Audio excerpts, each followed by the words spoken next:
परम करुण पतित पावन अशरण शरण दीन बंधु नवद्वीप बिहारी श्री निताई गौर हरि सरकार, श्री राधा माधव युगल सरकार, श्रीमद राधा रमन चरण दास देव, श्री सद्गुरुदेव भगवान की अकारण करुणा के फलस्वरूप श्री धाम वृंदावन में आश्रम श्री गुरु पाधाम के विराजमान ठाकुर श्री निताई गौरांग देव, श्री राधा गोविंद देव की चरण कमल सन्निधि में विराजमान होकर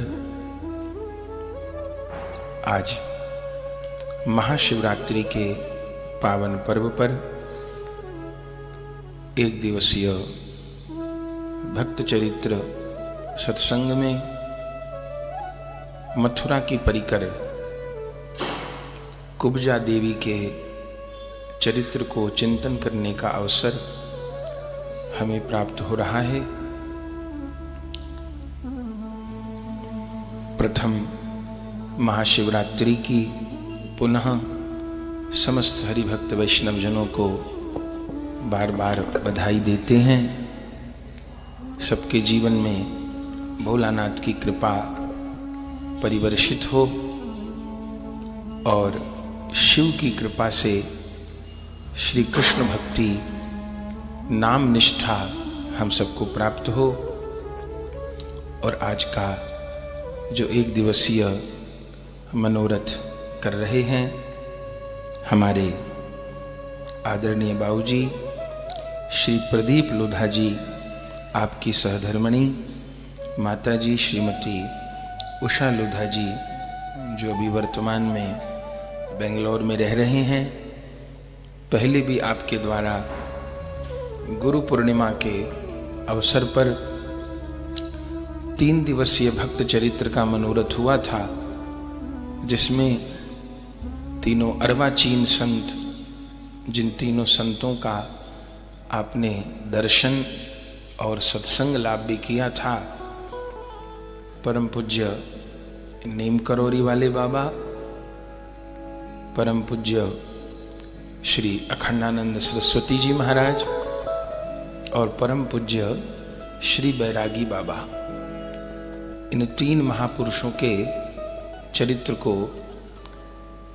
हमने श्रवण किया था। वो मनोरथ भी आपने किया था और उन तीनों महापुरुषों का नाम भी आपने ही सुझाया था। भक्तमाल तो उन दिनों चली रही थी कि इन 3 महापुरुषों का चरित्र हो और उन तीनों का दर्शन कृपा सानिध्य भी आपने प्राप्त किया था। और अब ये महाशिवरात्रि के अवसर पर आपके हृदय में कुब्जा चरित्र को सुनने की अभिलाषा जागृत हुई। भगवान के हर भक्त का चरित्र विलक्षण है। उसमें जो कुब्जा देवी का चरित्र है, ये अपने आप में अनूठा ही है।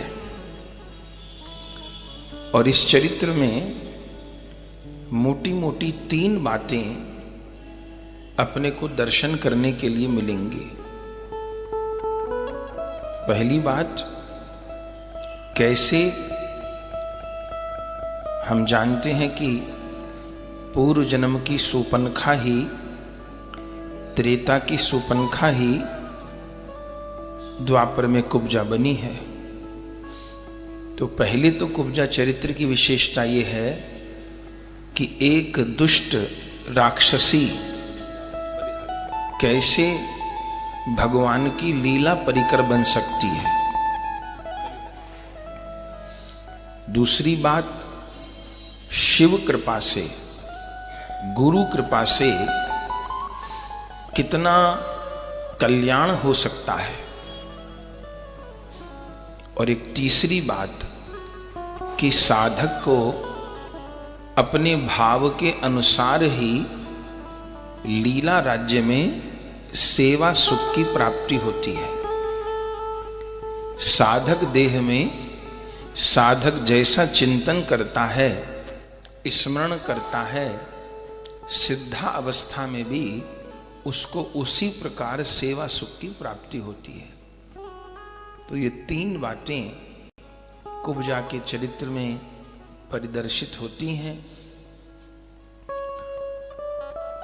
कुब्जा का चरित्र शूर्पणखा के चरित्र से गुथा हुआ है। शूर्पणखा ही कुब्जा बनी है। शूर्पणखा साक्षात कामासक्ति है, एकदम काम वासना शूर्पणखा है। अरण्य कांड में शूर्पणखा के विषय में हम लोग सुना करते हैं। अरण्य कांड में भगवान पंचवटी में विराजमान है।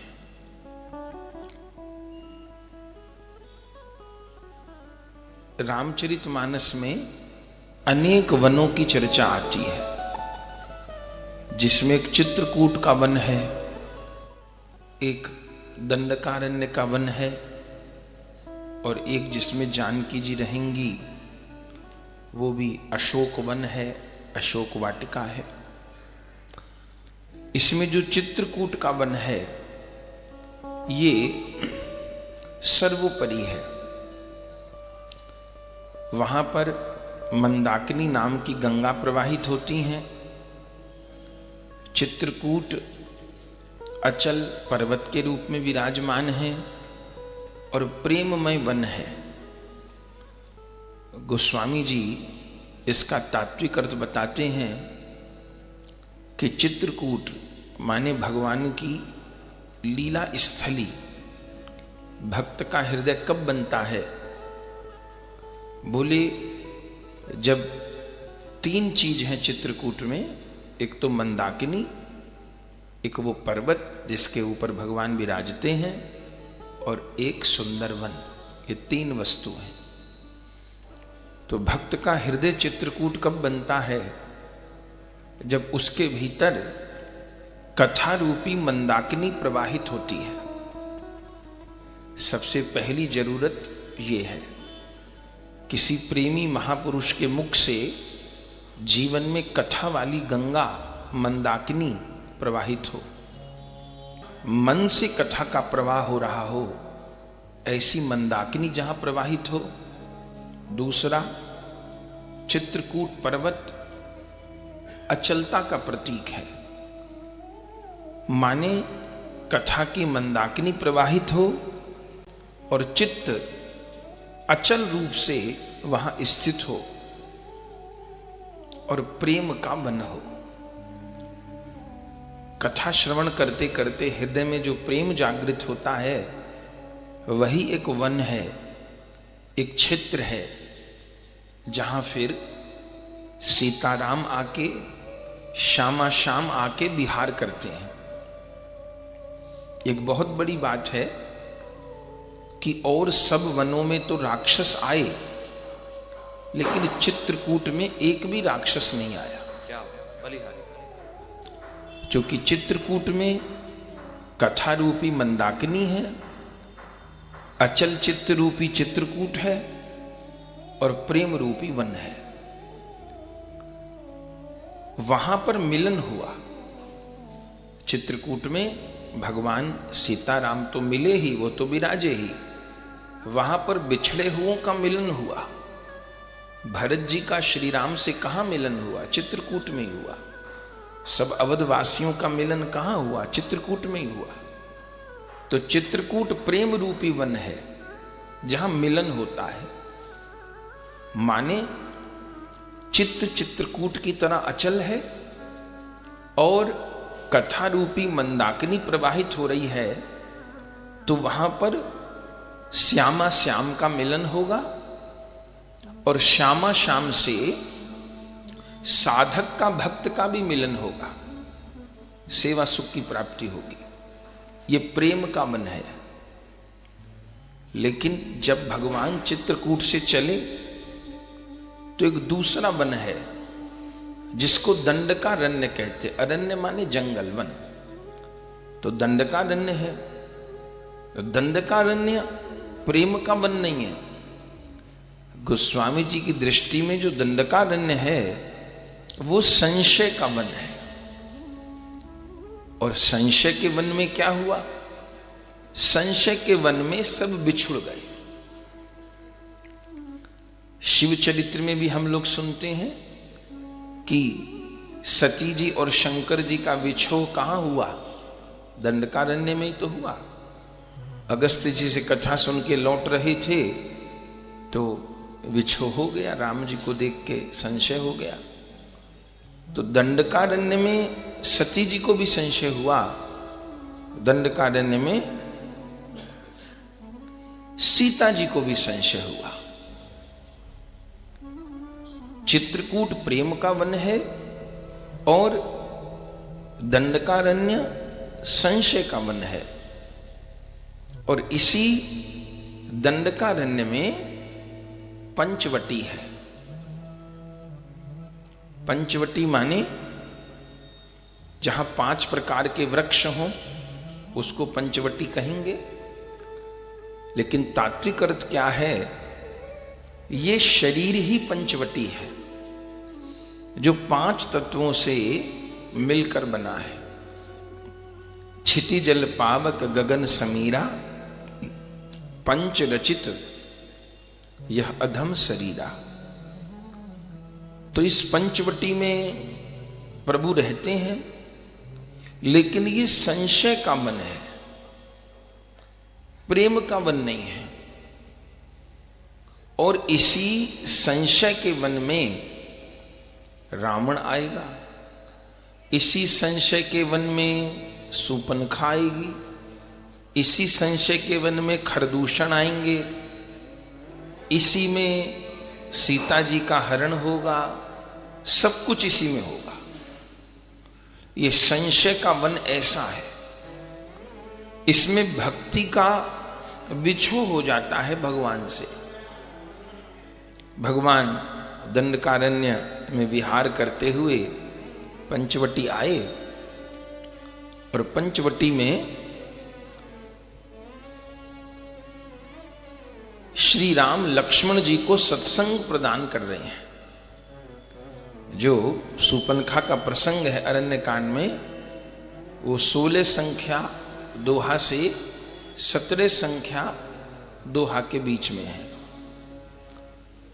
तो उसके पहले, सूपनखा के आने से पहले श्री राम क्या कर रहे हैं? लक्ष्मण जी को सत्संग दे रहे थे। उसको लक्ष्मण गीता बोलते हैं। बड़ा सुंदर सत्संग।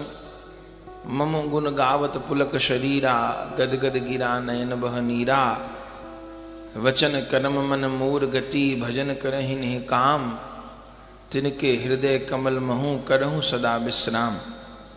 ऐसा सत्संग भगवान दे रहे थे। और जैसे सत्संग पूरा हुआ, बस पूरा हुआ, इतनी देर में अगली चौपाई में गोस्वामी जी क्या लिखते हैं कि सूपनखा रावण के बहिनी, दुष्ट हृदय दारुण जस अहिनी। सूपनखा बहिनी, दुष्ट हृदय दारुण जस अहिनी। पंचवटी सो गई एक बारा, पंचवटी सो गई एक बारा, देखी विकल भई जुगल कुमारा।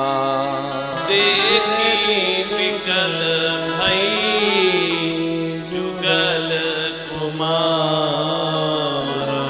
सूपनखा रावण की बहिनी, दुष्ट हृदय दारुण जस अहिनी सुपन खा रावण के बहिनी दुष्ट हृदय दारुण तसी कहिनी।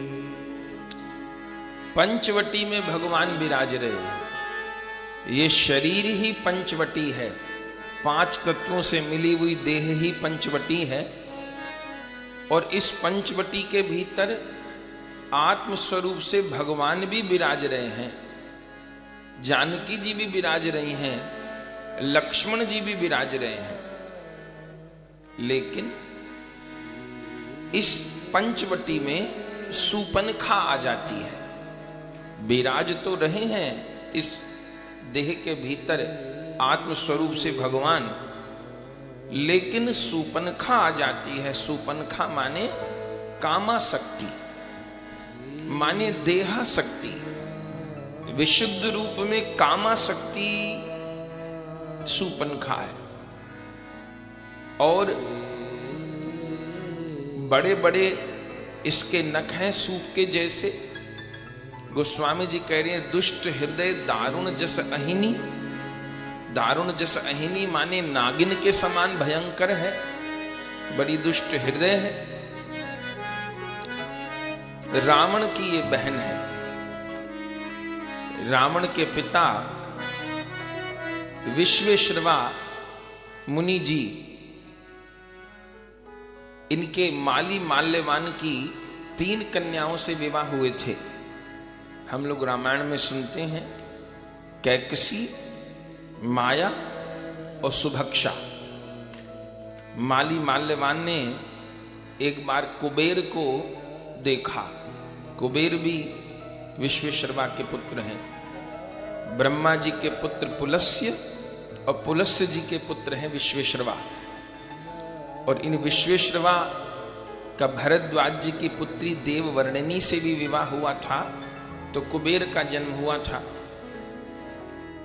तो एक बार ये माली माल्यवान जो राक्षस थे, नारायण के डर से रसातल में रहते थे, कभी कभी बाहर निकल के आते थे। इन्होंने कुबेर को देखा, आश्चर्य में पड़ गए, कितना तेजस्वी है ये कुबेर। तो जाना कुबेर के बारे में, पता चला ये तो देवताओं के कोषाध्यक्ष हैं और विश्वेश्रवा के पुत्र हैं। माली माल्यवान ने विचार किया कि ये पिता विश्वेश्रवा का ही प्रभाव है कि इतना तेजस्वी पुत्र ने जन्म लिया।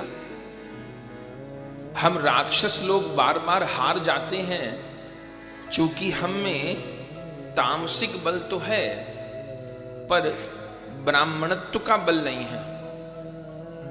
अगर कुछ ऐसा हो कि मेरी राक्षसी बेटियों का विवाह विश्वेश्रवा के साथ हो जाए, तो मां तो राक्षसी, पिता ब्राह्मण, तो ऐसी संतान का जन्म होगा जो देवताओं को भी परास्त कर देने वाले होंगे। तो छल पूर्वक माली माल्यवान ने अपनी 3 कन्या केकसी, सुभक्षा, माया को विश्वेश्रवा मुनि के आश्रम में भेज दिया। और ये 3 दासियां बनके रहने लगी। ब्रज में एक पुरानी कहावत है, रोग बिगाड़े खांसी और साधु बिगाड़े दासी। तो ये 3 दासी बनके विश्वेश्रवा के यहां पर रहने लग गई। सेविका बनकर के विश्वेश्रवा जी को कोई खबर नहीं थी कि ऐसी हैं, बड़ी निष्काम सेवा की, प्रसन्न हो गए, पर ये उदास रहती थी। एक दिन विश्वेश्रवा ने कैकसी से पूछा कि तुम उदास क्यों रहती हो, बहुत सेवा करती हो, क्या चाहती हो? वर मांगो मेरे से, मैं तुम्हारा दुख दूर करूं। ये तो षड्यंत्र किए बैठी थी। इन्होंने कहा हम आपसे पुत्र चाहती हैं, विवाह करना चाहती हैं, आपसे पुत्र चाहती हैं। फिर लंबी कथा है। आखिर में विश्वेश्वरवा जी को वचन में बांध लिया और इन तीनों ही बहनों का विवाह विश्वेश्वरवा से हुआ। तब कैकसी के यहां 2 पुत्र रावण और कुंभकर्ण का जन्म हुआ। जो माया थी उसके यहां 4 संतान, खर, दूषण, त्रिशिरा और सुपनखा, 4 संतान का जन्म हुआ। और जो सुभक्षा थी वो वैष्णव थी। इनके यहां 2 संतान विभीषण और त्रिजटा, इनका जन्म हुआ। तो सुपनखा बहन है रावण की, और रावण ने विवाह भी किया है सुपनखा का। सुपनखा के पति का नाम था विद्युज्जीवा, लेकिन वो बड़ा बलवान था। बहन का ब्याह कर दिया रावण ने, और फिर बाद में रावण को लगने लगा कि ये विद्युज्जीवा राक्षस ही मेरा प्रतिद्वंदी बन गया है। क्योंकि विद्युज्जीवा राक्षस अपना प्रभाव सब राक्षसों पर जमाना चाहता था, रावण अपना जमाना चाहता था। और रावण का स्वभाव ऐसा कि मुझसे आगे कोई न निकल जाए, सबसे आगे, सबसे ताकतवर, सबसे योग्य, बलवान मैं ही रहूं। तो सुपनखा के पति को ही रावण ने मार डाला था। तब उस समय सुपनखा बहुत दुखी होकर के अपने भाई के पास आई, रोने लगी कि तुमने अपनी बहन को ही विधवा कर दिया। तब रावण ने कहा चिंता मत करो, मैं तुमको दुखी नहीं रहने दूंगा। ये पूरा जो दंडकारण्य का वन है मेरे अधिकार क्षेत्र का, ये मैंने तुमको दिया। तुम यहां पर रहो और जो तुम्हें करना हो करो। तो ये सुपनखा इस अरण्य में घूमती थी। वर्णन है कि इस जंगल में बड़े बड़े ऋषि मुनि निवास करते थे पहले, श्री राम के आने से पहले। लेकिन ये सुपनखा सबको खा गई, सबको भोग गई, सब समाप्त हो गए। माने इस आसक्ति ने जाने कितने साधकों को नष्ट कर दिया। लगता व्यक्ति भजन में है, लेकिन काम आसक्ति उसको भटका देती है, बहका देती है। और इस भक्ति वाले मार्ग में तो बहुत सावधानी है। चूंकि योग मार्ग, ज्ञान मार्ग ये तो रसीले नहीं है, लेकिन भक्ति मार्ग तो बहुत रसीला है। यहां तो निरंतर श्यामा श्याम की प्रेममयी चर्चा है। यहां तो नित्य नए नए प्रभु के भोग हैं, नए नए श्रृंगार हैं, अच्छी अच्छी वस्तुओं का संग्रह है। तो प्रिया प्रियतम की भक्ति तो बड़ी रसीली है। लेकिन इस रस वाली भक्ति में साधक को सावधान भी बहुत रहना होता है कि श्यामा श्याम को छोड़कर कहीं और आसक्ति न हो जाए। ज्ञान मार्ग में सबसे बड़ा जो खतरा है वो अहंकार का है। ज्ञानी को अहंकार होने की बड़ी संभावना रहती है, और अहंकार हुआ तो बड़े बड़े ज्ञानी गिर जाते हैं। योगी अपनी इंद्रियों का दमन करता है तो योगी को काम से बहुत खतरा रहता है। और भक्ति मार्ग में जो सबसे अधिक खतरा भक्त को रहता है वो आसक्ति से रहता है। आसक्ति हो जाती है किसी वस्तु में, किसी व्यक्ति में, किसी स्थान में, पदार्थों में। तो इसीलिए लगातार सत्संग की जरूरत है सब कुछ। बढ़िया भोजन भी है, बढ़िया वस्त्र भी हैं, बढ़िया आभूषण भी हैं, सब कुछ है। लेकिन ये दिमाग में रहे कि ये सारी वस्तु केवल राधा गोविंद की सेवा के लिए है, इसमें मेरा कुछ भी नहीं है, मेरे लिए कुछ भी नहीं है। मैं तो इस स्थान का झाड़ू लगाने वाला हूं। मुझको ठाकुर जी रख रखाव की व्यवस्था दिए हैं, इसलिए सब कुछ करते हुए भी कहीं अटके नहीं। लेकिन यदि आसक्ति कर ली, सूपनखा तो पंचवटी में आती ही है, और पंचवटी में अभी हमने कहा कि श्री राम भी हैं, माने भगवान भी हैं, सीता जी माने भक्ति भी हैं, और लक्ष्मण जी माने वैराग्य भी हैं, और फिर भी ये आ जाती है, ये इस पंचवटी में आ ही जाती है। शरीर रूपी पंचवटी में ये आसक्ति आती है। कुब्जा चरित्र की विशेषता क्या है? कुब्जा चरित्र की विशेषता ये है कि जो आसक्ति सीता जी को खा जाना चाहती थी, श्री राम को देखकर भी काम बढ़ रहा था, वो आसक्ति कुब्जा बन गई। ये एक बहुत बड़ी बात है। कुब्जा चरित्र की विशेषता ये है कि जो सूपनखा आसक्ति बन के सबको खा गई थी, खा जाना चाहती थी, वो भगवान की सेवा की वस्तु बन गई, शिव की कृपा से, गुरु कृपा से। पर ये आसक्ति आती है, ये संशय के वन में आती है। तो भगवान सत्संग करके चुके, और ये भी एक अद्भुत बात है कि सत्संग विश्राम हुआ और ये आके खड़ी हो गई।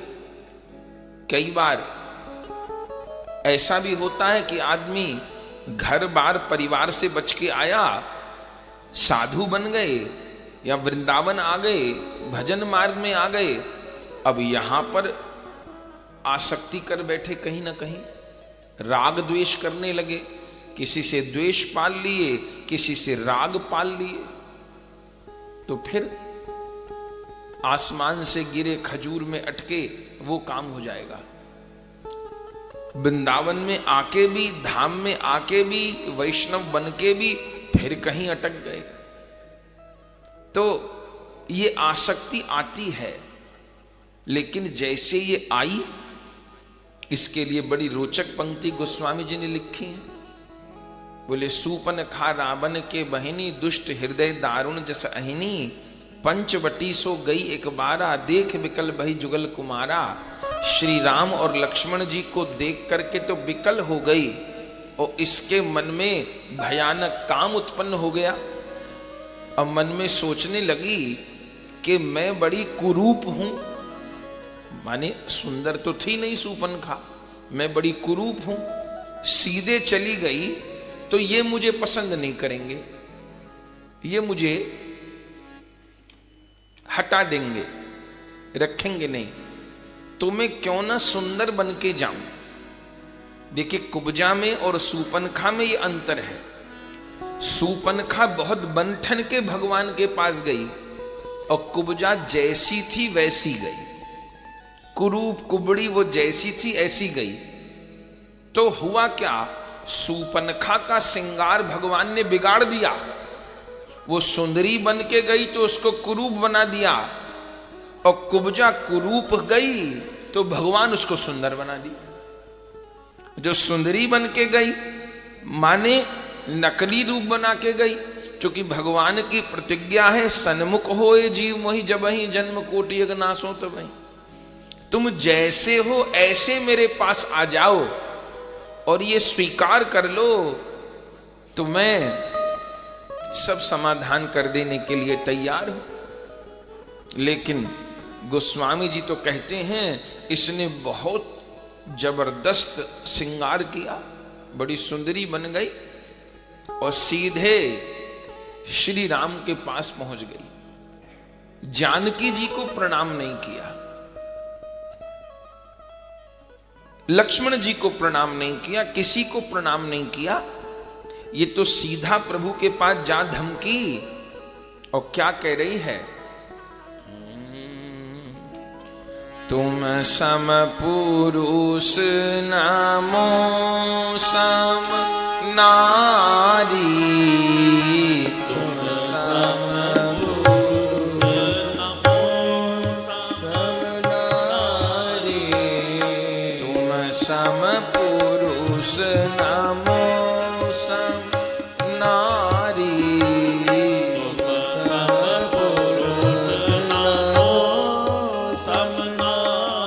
विचारी, यह संयोग विधि रचा विचारी,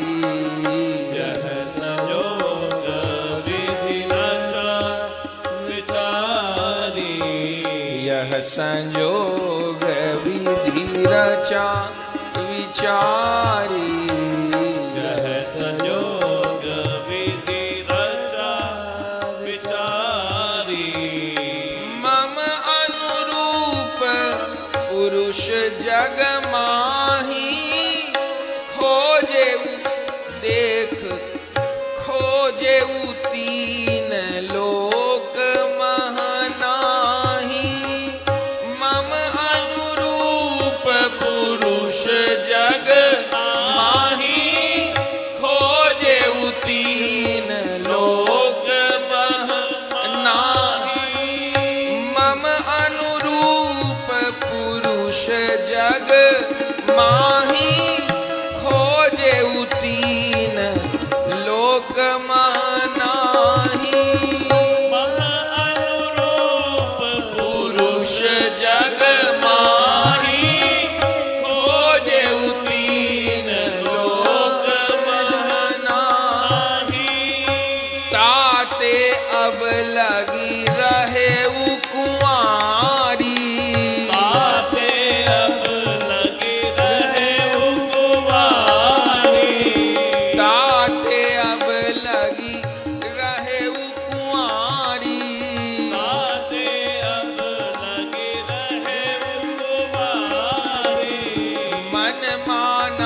कछु तुम निहारी, मन माना कछु तुम निहारी, मन माना कछु तुम निहारी, मन माना कछु तुम निहारी, सम पुरुष नमो सम नारी, तुम सम पुरुष नमो सम नारी, यह संयोग विधि रचा विचारी, यह संयोग विधि, यह संयोग विधि, यह संयोग विधि रचा विचारी।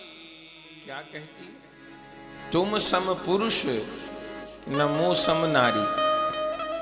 देखिए, कह रही है किसी और अर्थ में, लेकिन फिर भी भगवान के सामने सच बात ही निकल रही है।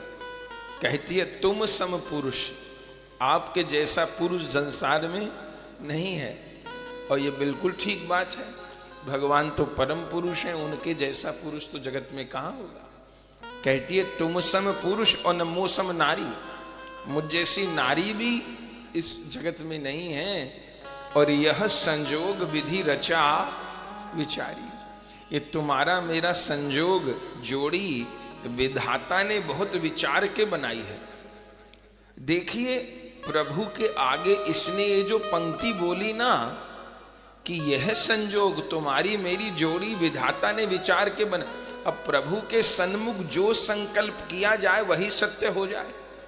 तो वही संकल्प सत्य हुआ कि मथुरा में इसकी श्री कृष्ण से जोड़ी बनी गई, जैसे भी बनी, पर बनी गई जोड़ी इसकी।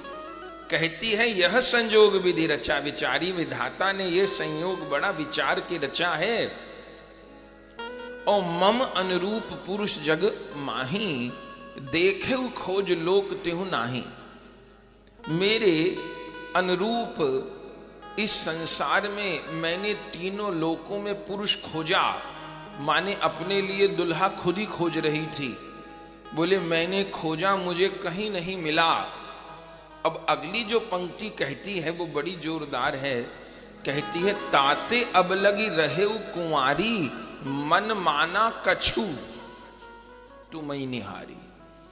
इसलिए अभी तक मैं कुंवारी रह गई, लेकिन तुमको देख के मेरा मन कुछ मान गया। मन माना कछु तुम ही निहारी, इसका अर्थ क्या है? बोले आसक्ति का मन जब भी मानेगा कछु ही मानेगा, पूरा कभी नहीं मानेगा। एक कामासक्ति का जो मन है वो कछु ही मानेगा, माने जहां भी मानेगा थोड़ा ही मानेगा, पूरा कहीं नहीं मानेगा। भगवान को भी देख के कहती है मन माना कछु, यहां तो कह देती सब कुछ मान गया मन। अच्छा, अगर ये कह दे कि आपको देख के पूरी तरह से मन मान गया तो इसी जन्म में उद्धार हो जाता, लेकिन ये कहा मन माना कछु। भगवान ने कहा ठीक है, अभी कुछ माना है, जब तक सब कुछ नहीं मानेगी तब तक तो मैं मिलूंगा नहीं। तो सब कुछ मानने के लिए त्रेता से द्वापर आ गया। कहती है मन माना कछु तुम ही निहारी, और ताते अगलग रहे हूं कुंवारी। मैं अभी तक कुंवारी रह गई क्योंकि मुझको मेरे टक्कर का कोई पुरुष मिला नहीं, लेकिन अब तुमको देख के मेरा कुछ कुछ मन मान रहा है। भगवान ने कहा मुझ में कमी क्या है? बोले सुंदर तो बहुत हो पर सांवले हो, गोरा मिल जाता तो और अच्छा रहता, लेकिन तुम सांवले हो।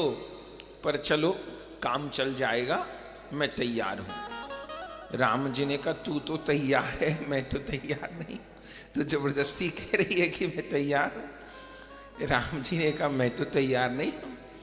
कहती है मन माना कछु तुम ही निहारी, ताते अब लग रहे हूं कुंवारी। मैं तुमसे विवाह करने को तैयार हूं। अब प्रभु क्या करते हैं, कितनी सुंदर दृष्टि है गोस्वामी जी की।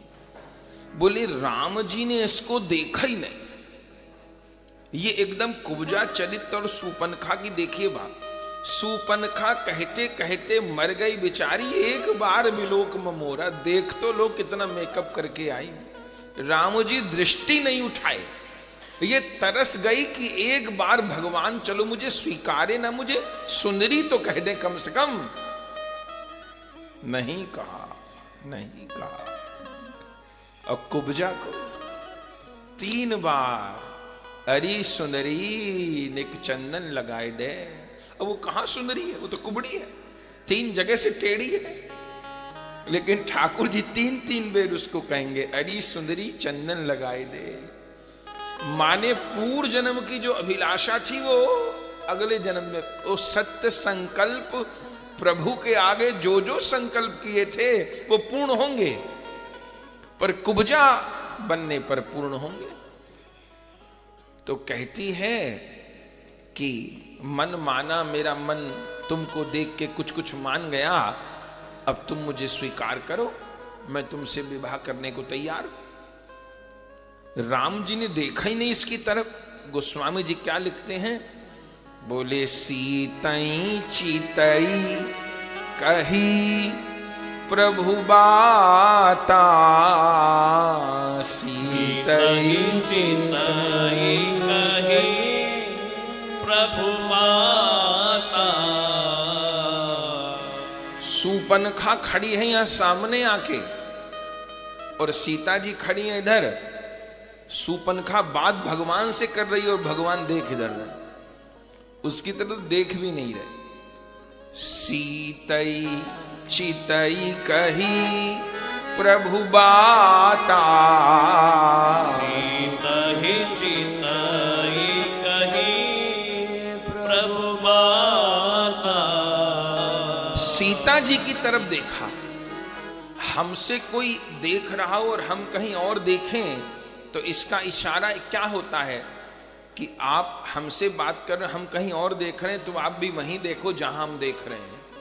तो मानो एक इशारा था राम जी का कि मेरी प्राप्ति तो इनकी कृपा से होती है, सीता जी की कृपा से होती है।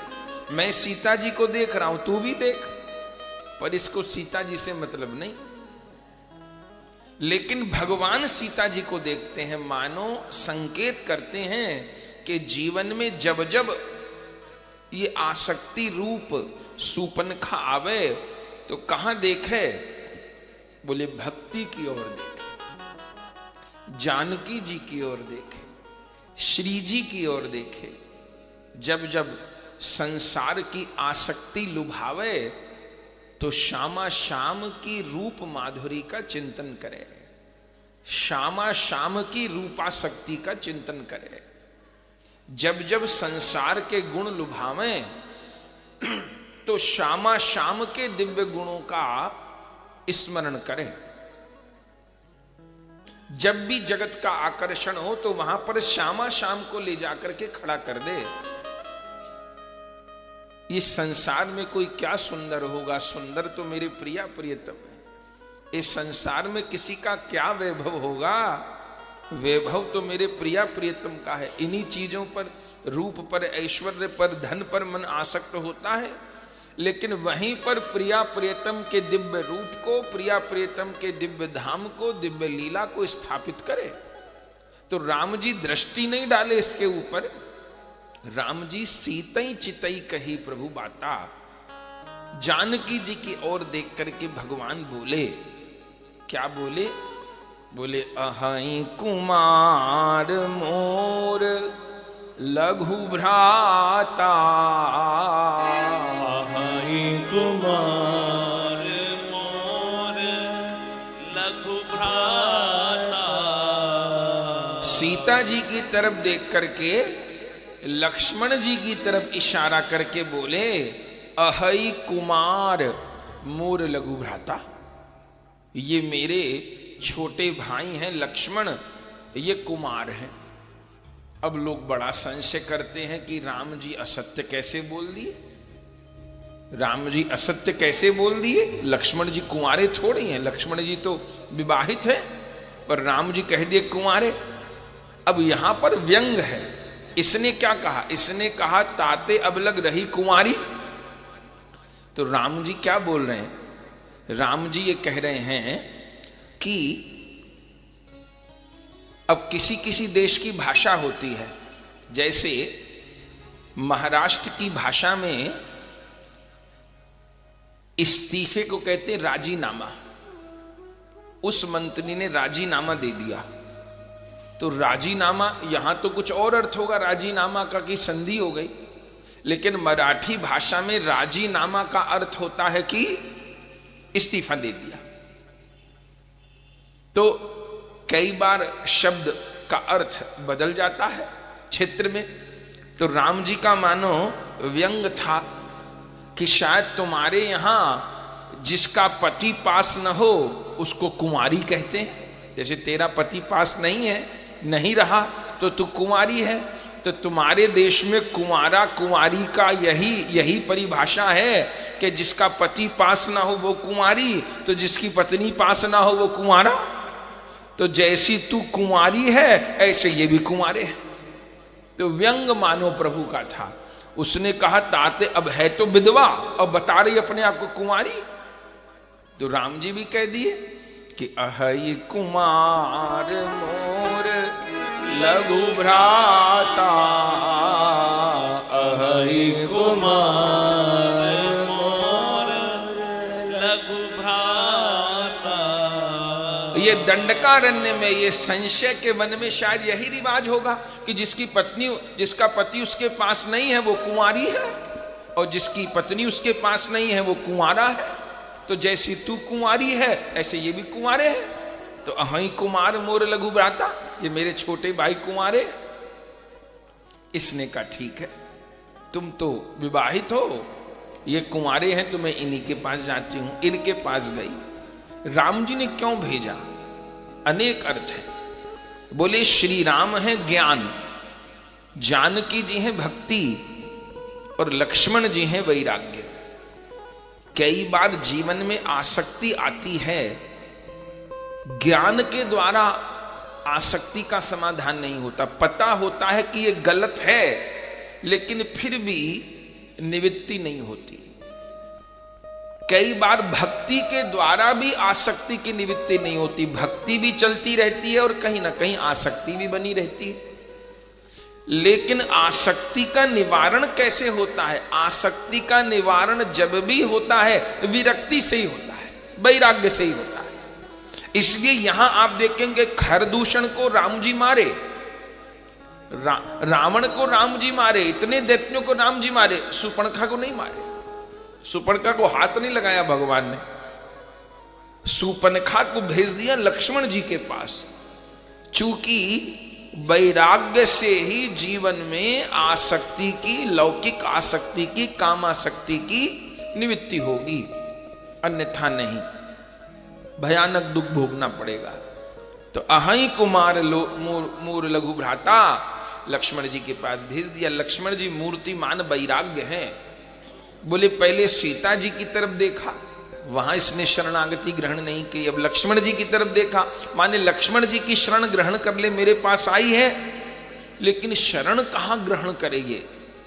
ये तो वहां पहुंच गई छम छम करती हुई। लक्ष्मण जी क्या कर रहे थे? बोले लक्ष्मण जी अपना बाण पैना कर रहे थे। बोले बाण की दो धारा हैं, तो लक्ष्मण जी अपना बाण पैना कर रहे थे। बोले ये बाण की दो धारा क्या है? बोले नियम और संयम।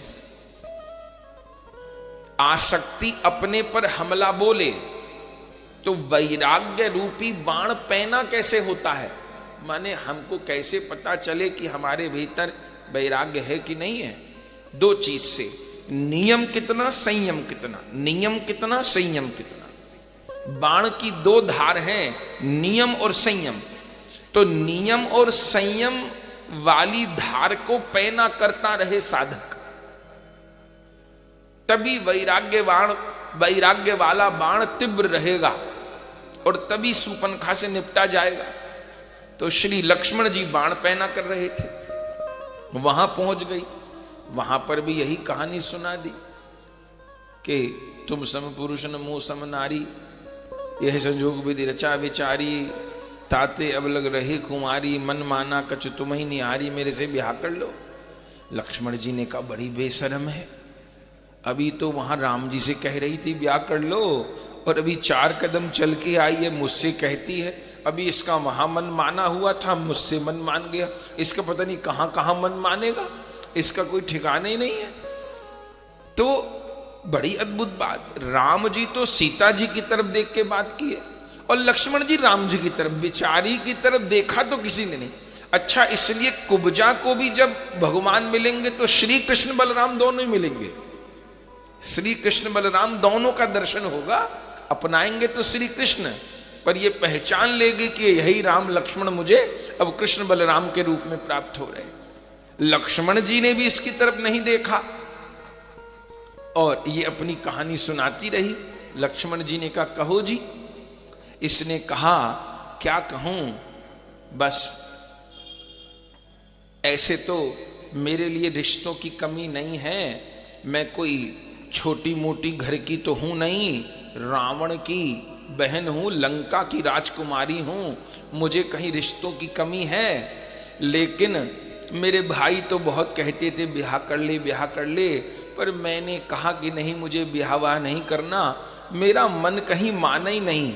पर अब तुमको देख के कुछ कुछ मेरा मन मान रहा है, तो मैं अब तैयार हूं। लक्ष्मण जी ने कहा तू तो सब जगह तैयार है, पर कोई तेरे लिए भी तैयार है कि नहीं? अच्छा, हम जीवों में क्या अंतर है? हम जीव आसक्ति को देख के सदैव तैयार है। हमको जहां अवसर मिल जाए हम वहां तैयार हैं, वो किसी भी प्रकार की आसक्ति हो। अगर स्वाद कोई चीज लग रही है, वो पाने योग्य है कि नहीं पाने योग्य, हम खाने को तैयार हैं। कोई काम प्रिय लग रहा है, वो करने लायक है कि नहीं, हम उसको करने को तैयार हैं। तो आसक्ति सामान्य जीव को तो खा लेती है, जाने कितने जन्म में खा गई, लेकिन लक्ष्मण जी ने कहा मैं तैयार नहीं। तू ऐसा कर, तू राम जी के पास जा। क्यों?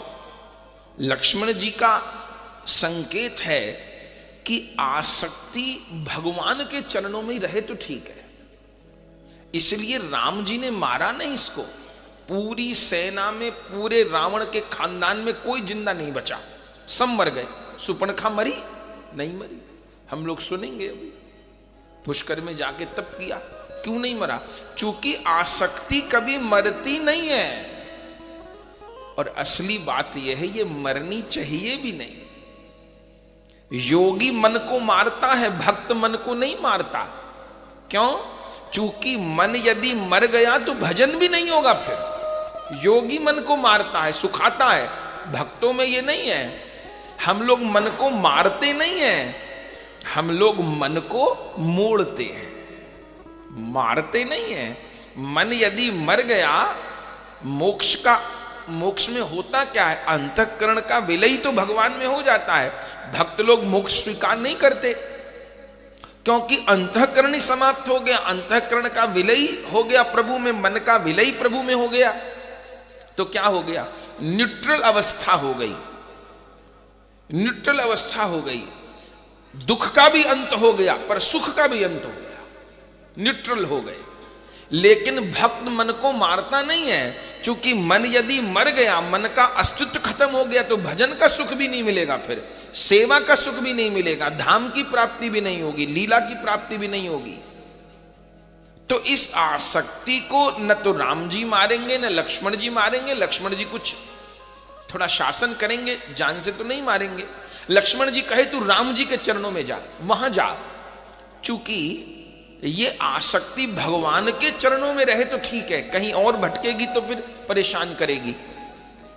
इसने कहा चली तो जाऊं, लेकिन वो कह रहे हैं मेरा ब्याह हो चुका है और वो तैयार नहीं है।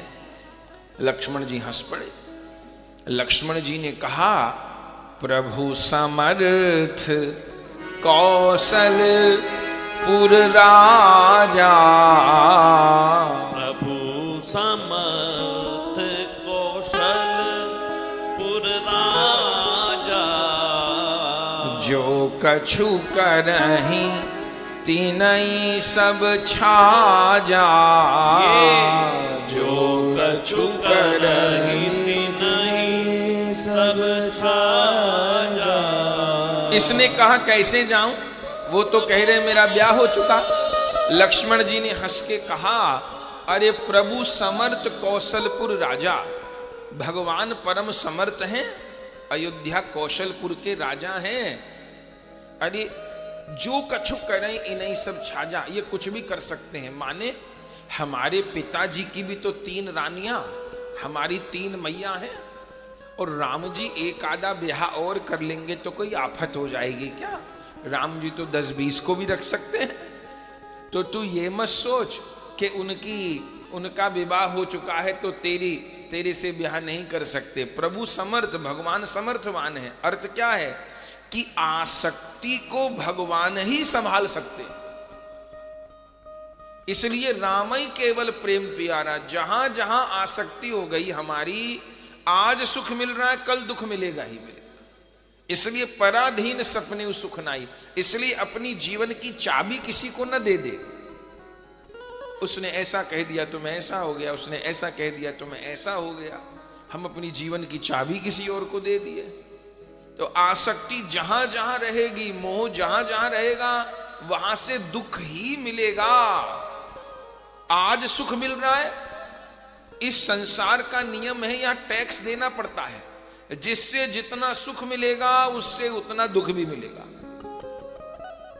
शरीर ने बहुत सुख दिया, फिर यह शरीर दुख भी देता है, रोग के रूप में, बुढ़ापे के रूप में, यहां समस्या वहां समस्या। यहां पर प्लस माइनस बराबर होते हैं, टैक्स देना पड़ता है हर चीज का। तो आशा एक राम जी से, इसलिए संत लोग कह गए आशा एक राम जी से दूजी आशा छोड़ दे, नाता एक राम जी से दूजा नाता तोड़ दे। तो लक्ष्मण जी ने कहा तो उन्हीं के चरणों में जा। चूंकि आसक्ति भगवान में रहेगी तो सुरक्षित रहेगी, और कहीं भी रही तो भटकाएगी, भुलाएगी। इसने कहा ठीक है, एक बार चली जाती हूं। ये फिर चली गई। फिर राम जी से वही बात, तुम सम पुरुष नमो सम नारी है, संजोग विधि रचा विचारी। अरे मेरे से ब्याह कर लो ना। राम जी ने कहा तू तो भी वहां गई थी, क्या हुआ? बोले वो तैयार नहीं है। राम जी ने कहा बावरी कोई एक बार कहने से तैयार हो जाता होगा कहीं?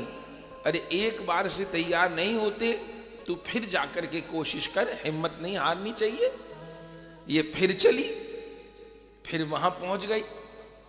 तुम ही कर लो ना ब्याह, तुम्हारे बड़े भैया नहीं मान रहे हैं। लक्ष्मण जी ने कहा अच्छा तू एक बात बता, क्या तू महारानी बनेगी कि नौकरानी बनेगी?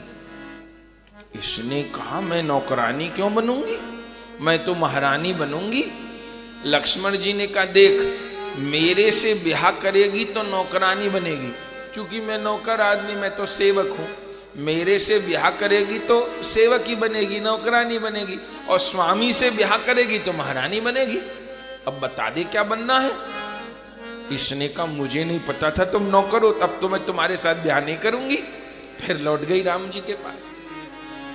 राम जी से कहा कि वो तो कहता है कि मैं नौकर हूं, तो मैं तो नौकरानी नहीं बनूंगी, मैं तो महारानी बनूंगी, तुमसे ही ब्याह करूंगी। राम जी ने कहा वो कह रहा है कि वो नौकर है, वो मेरा छोटा भाई है, मैंने तुम्हें बताया नहीं, अहं कुमार मोर लघु भ्राता। पर वो उस भाव से मेरी सेवा करता है कि मैं सेवक हूं, बाकी वो सेवक थोड़ी है, मेरा भाई है। अर्थ क्या है कि हमारा राधा दासी भाव है, लेकिन श्री जी मंजरी गण को दासी थोड़ो मानती है, सखी मानती, अपनी बहन मानती। ये तो साधक का भाव है कि मैं राधा दासी हूं,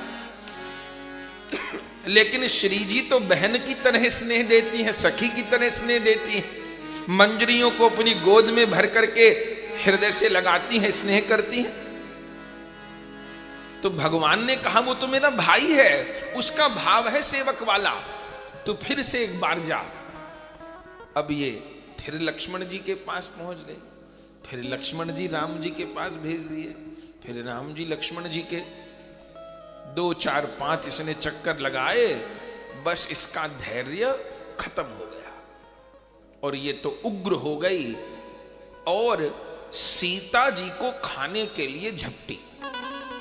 ये एक बड़ी बात है, न राम जी पे झपटी न लक्ष्मण जी पे झपटी। दुखी तो वो कर रहे थे ना, उसके पास जा उसके पास जा उसके पास, तो उनको मारने को झपटती, पर नहीं झपटी, भक्ति पे झपटी। संकेत क्या है? संकेत यह है आसक्ति जब भी निशाना बनाएगी भक्ति को बनाएगी। ज्ञान तो रहेगा, भक्ति को निशाना बनाएगी। जब भी जीवन में आसक्ति आएगी भक्ति को हानि पहुंचाएगी, और जब ये आसक्ति भगवान के चरणों में हो जाएगी तो यही आसक्ति भक्ति बन जाएगी। फिर यही आसक्ति कुब्जा के रूप में भक्ति बन जाएगी, और यही आसक्ति अभी सीता जी को खाने के लिए दौड़ रही है। और जैसे खाने के लिए दौड़ी, श्री राम ने संकेत कर दिया, और जैसे श्री राम ने लक्ष्मण जी को संकेत किया, गोस्वामी जी लिखते हैं अरण्य कांड का ये 17वां दोहा है। क्या कहते हैं गोस्वामी जी? लक्ष्मण अति लांघव सो नाक कान बिनु की। लक्ष्मण अति लाघव सो नाक कान बिनु की। ताके कर रावण कहाँ, ताके कर रावण कहाँ। मनो चुनौती दीन, मनो चुनौती दीन। बोले लक्ष्मण अति लांघव सो। भगवान ने इशारा किया और लक्ष्मण जी ने अति शीघ्र छुरा निकाला। अति लांघव सो नाक कान बिनु कील। और ताके कर रावण कहा मनो चुनौती दीन। और रावण को चुनौती दे दी। क्या? मानो एक संकेत तो ये है, लक्ष्मण जी ने कहा अब हम लोग आ गए हैं तेरा उद्धार करने। जैसे किसी व्यापारी से माल खरीदना हो तो वो व्यापारी सैंपल भेजता है, पहले कुछ 100 मन सामान लेना हो तो 100-200 ग्राम, किलो 2 किलो सैंपल भेजता है। वो देख के समझ आ गया तो फिर सामान ले लेंगे, नहीं समझ आए तो नहीं लेंगे। तो मानो लक्ष्मण जी ने सैंपल भेज दिया कि देख अब हम राक्षसों की ये हालत करेंगे, अब तुझको सुधरना हो तो सुधर जा, ना सुधरना हो तो सबकी यही गति होगी। तो ताके कर रावण कहा मनो चुनौती दीन, चुनौती दे दी, पर बोले नाक कान क्यों काटे। बोले आसक्ति ऐसी है कि बड़ों बड़ों की नाक कटवा देती।